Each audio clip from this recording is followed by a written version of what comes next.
Hi guys, welcome to Nishi's Diary. මේක මගේ දෙවැනි vlog එක. ඒ වගේම voice එක කරන පළවෙනි vlog එක. ඔයාලා දැනටමත් දකින්න ඇතිනේ. මගේ first vlog එක කොළඹ ඉන්න යාල්දේවින් ජැෆ්නා ආපු විදිය. ඊට පස්සේ මගේ page එකේ තව තිබ්බ අපේ senior අයියලා අක්කලා අපේ department එකෙන් කරපු පළවෙනි අවුරුදු උත්සවය. ඒකට අපේ badge එකෙන් කොහොමද පොල් තෙල් පහන හැදුනේ කියලා. ඉතින් ඒ වීඩියෝස් වලට පස්සේ මට හිතුණා voice එක වීඩියෝ එකක් කරන්න. මගේ මුල්ම voice වීඩියෝ එක විදිහට hostel එකේ ඉඳන් අපි KKS beach ගියපු විදිහ එදා දවස කොහොමද ගෙවුනේ කියලා රසබර මතක ටිකක් ඔයාලා එක්ක බෙදා ගන්න හිතුවා. මේ ගමන plan කරලා තිබ්බේ අපේ hostel එකේ එහා පැත්තේ තියෙන කොකුවිල් ස්ටේෂන් එකෙන් ටිකට් අරගෙන ජැෆ්නා ස්ටේෂන් එකට ගිහිල්ලා එතනින් KKS යන ට්‍රේන් එක නගින්න. මොකද අපේ ස්ටේෂන් එක, ඒ කියන්නේ ජැෆ්නා වල ඉඳන් KKS යද්දි අපේ කොකුවිල් ස්ටේෂන් එක කොහොමත් පහු වෙනවා. හැබැයි ඒ ට්‍රේන් එක කොකුවිල් වල නවත්තන්නේ නැහැ කියලා තිබ්බා. ඉතින් අපි හිතුවා ජැෆ්නා වල ඉඳන් කොකුවිල් වලට යන්න රුපියල් 20ක වගේ ටිකට් එකකනේ ගන්න තියෙන්නේ. අපි ඉතින් එතනින් එහෙම ගිහිල්ලා ඊට පස්සේ ජැෆ්නා වල ඉඳන් KKS කෙලිම ට්‍රේන් එකේ යනවා කියලා. හැබැයි අපේ ස්ටේෂන් එකට ගියාට පස්සේ අපේ අයිඩියා එක සම්පූර්ණයෙන්ම වෙනස් වුණා. ඒක උනේ කොහොමද කියලා බලන්න මේ වීඩියෝ එක දිගටම බලාගෙන යන්නකෝ. හරිම විනෝදයි එදා දවස. ඔයාලටම තේරෙයි මේ වීඩියෝ එක චුට්ටක් බැලුවට පස්සේ කොහොමද අපේ දවසේ එදා ගෙවුනේ කියලා. මේ ටිකට් එහෙම අරගෙන මම මේ කෝච්චිය ඈත එන එකේ ඉඳන්ම වීඩියෝ කරගෙන හිටියා. හැබැයි කෝච්චිය වීඩියෝ වෙලා තිබ්බේ නෑ. ඒක ඇත්තටම මගේ මිස්ටේක් එකක්. කොහොම හරි අපි කොකුවිල් වලින් නැගලා ඊට පස්සේ ජැෆ්නා වලට ඇවිල්ලා බැස්සා. මොකද අපි ජැෆ්නා වලින් ඊට පස්සේ KKS යන ටිකට් ගන්නවා කියලා හිටියේ. මේ තියෙන්නේ ජැෆ්නා ස්ටේෂන් එක. ඒක නම් වෙසක් කුඩු හැමත් එල්ලලා තිබ්බා. ඇත්තටම හරිම ලස්සනයි ස්ටේෂන් එක. මේ කොහොම හරි ඔන්න අපිට උන වැඩේ සම්බන්ධයෙන් මුලින්ම ඕගොල්ලෝ අහන්නකෝ අපේ යාළුවෝ මේ සඳහා ඔයාලට මොකද්ද දක්වන්න තියෙන අදහස මේ සම්බන්ධයෙන්? ඇත්තටම හරිම සතුටුයි. හරිම සතුටුයි. අපි කෝච්චිය යණ්ඩාවේ ජැෆ්නා වල ඉඳන් KKC. හැබැයි කෝච්චියේ ටිකට් නැහැ කිව්වා. අපි මේ කොකුවිල් වල ඉඳන් ජැෆ්නා රේල්වේ ස්ටේෂන් එකට ගියාට පස්සේ තමයි දැනගත්තේ ජැෆ්නා වල ඉඳන් KKS යන ට්‍රේන් එකේ ෂීට් නැහැ කියලා. ඉතින් ඒ සෝචනීය පුවත එක්ක මෙවන් දෙයක් වනේ වනසතුරකටවත් වෙන්න එපා කියලා ප්‍රාර්ථනා කරන ගමන් ඇවිද්ද පය දහස් වටී කියලා අපි රේල්වේ ස්ටේෂන් එකේ ඉඳන් ජැෆ්නා බස් ස්ටෑන්ඩ් එකට පයින් ගියා. මේ තමයි ජැෆ්නා බස් ස්ටෑන්ඩ් එක. අපිට රේල්වේ ස්ටේෂන් එකේ ඉඳන් මෙතෙන්ට එන්න පැය භාගයක් විතර තමයි ගියේ. මේ තියෙන්නේ ඉතින් අපේ යාළුවෝ ටික ජැෆ්නා බස් ස්ටෑන්ඩ් එකේ තිබ්බ කඩයක් අස්සට රිංගුවා එක එක කොණ්ඩ කටු අනම්මනම් බලන්න කියලා. ජැෆ්නා ප්‍රයිවට් බස් කියන්නේ අර රෝස බස් කියලා අපි කියන්නේ. අන්න ඒ වගේ පුංචි බස් වලට. ඉතින් මේ බස් එකක අපේ පැත්තේ සිංහල සින්දුවක් අහගෙන යනවා වගේ තමයි. මෙහි දෙමළ සින්දුවක් අහගෙන යන්න තියෙන එක හරිම විනෝදයි. ඒත් මේක වෙනස්ම ෆීලිං එකක්. ටිකක් අහලා බලන්නකො මේ කියන්නේ දෙමළ සින්දුවේ කොහොමද කියලා.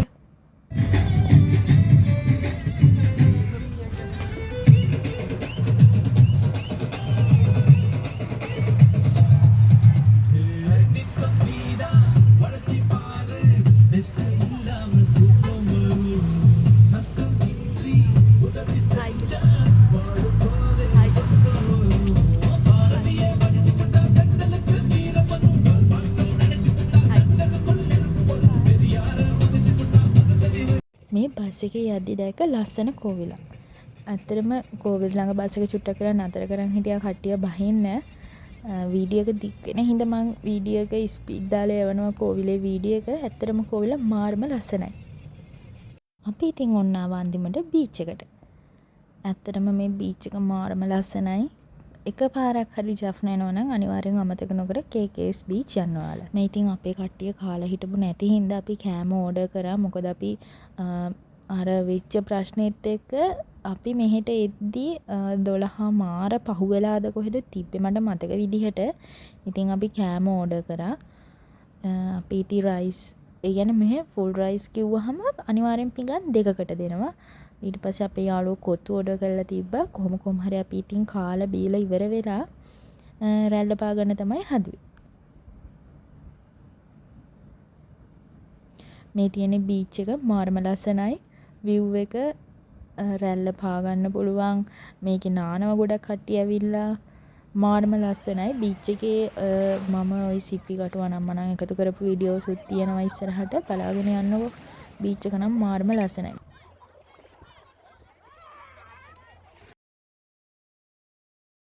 මට ඉතින් හම්බුණා දෙපැත්තම වැහිච්ච බෙල්ලෙක් මගේ යාළුවා නම් කිව්වේ ඌ තාම ඇරිලා නැහැ කියලා මේ ඉන්නේ ඒ බෙල්ල මම මේ ඔයාලට පෙන්නන්නේ ඇත්තටම මාර විදියට හේ බෙල්ලෝ තියෙනවා සහ එක එක ගල් ಜಾති තියෙනවා ගොඩක් ලස්සන මරු ඇත්තටම මාර ලස්සනයි බීච් එකේ view එක අනිවාර්යෙන්ම ඔයගොල්ලෝ යාපනයේ එනවා නම් මේ බීච් එකට යන්න නාන්න උනත් පුළුවන් ප්‍රශ්නයක් නැහැ නාලා ඔයගොල්ලන්ට ආය වොෂ් දාන්න උනත් තැනක් තියෙනවා වෙනම කන්න කෑම උනත් හොඳයි බීච් එක ළඟ කඩවලුත් තියෙනවා සහ බීච් එක ඇතුලේ මම අපි කාපු කඩ තියෙනවා ඒකත් හොඳයි ඇත්තටම මාර ලස්සන view එකක් තියෙන්නේ බලන්නකෝ දිගටම තියෙනවා මේකේ තව අපි යාළුවෝ නම් කිව්වා ජෙලිෆිෂ් කෙනෙක් කියලා ඇත්තටම මම දන්නේ නැහැ මොකಾದ ඒ කියලා කොහොම හරි හැම සතෙකුත් මේ වීඩියෝ එකේ ඉන්නවා ඉස්සරහට බලන්නකෝ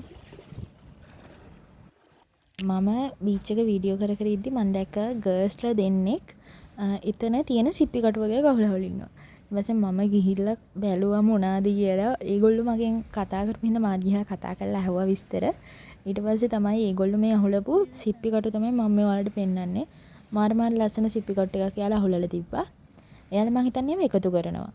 ඒ කියන්නේ ඒගොල්ලෝ ඒ ටික දාගෙන මල්ලකට දාලා අරන් ගියා.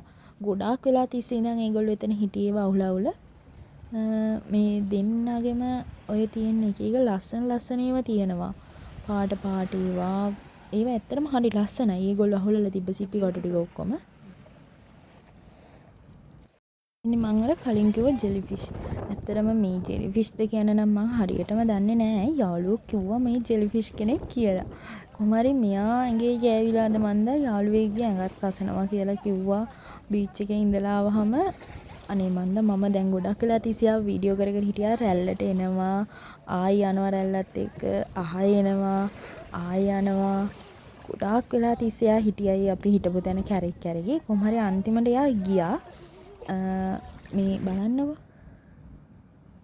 මේ තියෙන අපේ යාළුවෝ ඉතින් TikTok කරනවා ඒව මේ වීඩියෝ කර කර හිටිය කට්ටියත් එක්ක ඇත්තටම එදා දවස මාරම ජොලි අපි හැමෝටම තියෙන ඉතින් මට හම්බෙච්ච සිප්පි කටු ටික මමත් බොහොම අමාරුවෙන් ලස්සන සිප්පි කටු ගොඩාක් එකතු කරගත්තා කොහොම හරි දෙකක් තුනක් ඉතින් මුහුදට මාය ගහගෙන ගියා මොකද මට ඕන වෙලා තිබ්බේ මේක මුහුදේ තියලම වීඩියෝ එකක් ගන්න ඒත් ඒක හරි ගියේ නෑ කොහොම හරි ඉතින් අන්තිමට මම මුහුදේ ඉඳන් අයිස්ක්‍රීමකුත් කෑවා වතුර පාග රැල්ලේ ඉඳන් මෙහෙම ඊළඟට ඔයගොල්ලන්ට පුළුවන් රැල්ල පාගල ඉවර වෙලා ටිකට් එකකුත් අරගෙන මෙතන තියෙන සෙල්ලම් උද්‍යානයට යන්න. ඒක පොඩි ළමයින්ට විතරක් නෙමෙයි ලොකු අයටත් යන්න පුළුවන් ඇතුළට ටිකට් එකක් ගන්න ඕනේ රුපියල් 30යි ටිකට් එක. කොහොම හරි ඉතින් අපේ යාළුවොත් ඔය සෙල්ලම් කරන ඔය පේනවනේ. අපේ කට්ටියත් ඉතින් පුංචි ළමා කාලේට ගිහිල්ලා වගේ සෙල්ලම් කළා ඔය එනවා.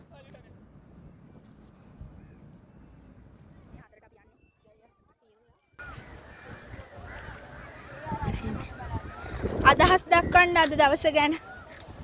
අද දවසේ පොට්ට